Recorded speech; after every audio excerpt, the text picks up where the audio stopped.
Thank you, Chairman. Dear colleagues, this report deals with liability issues of offshore oil and gas operations.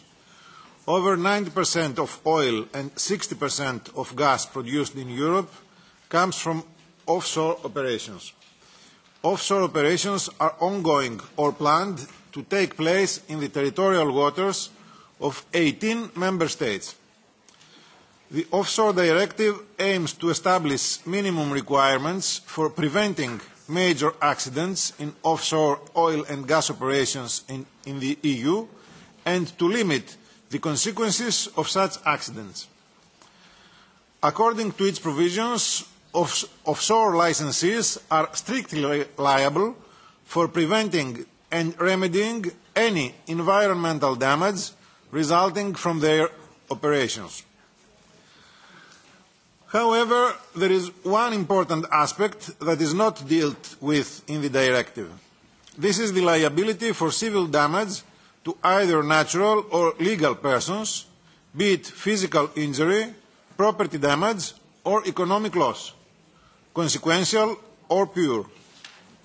Neither does the directive deal with criminal liability for offshore accidents.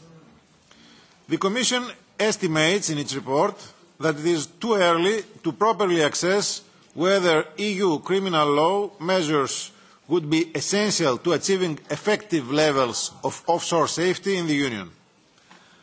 However, I do not share that opinion. My view is that prevention is better than cure, and the introduction of criminal liability at EU level could add a layer of deterrence beyond civil penalties, which could improve protection of the environment and compliance with safety measures. It is important that the effective application of the principle that the polluter pays to offshore oil and gas operations should extend not only to the costs of preventing and remedying environmental damage, as it is now the case, but also to the costs of remedying traditional damage claims.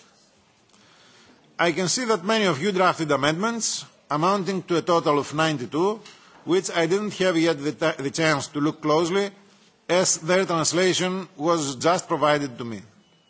Let me assure you that I will pay close attention to your amendments and that I will try, where possible, to compromise our views.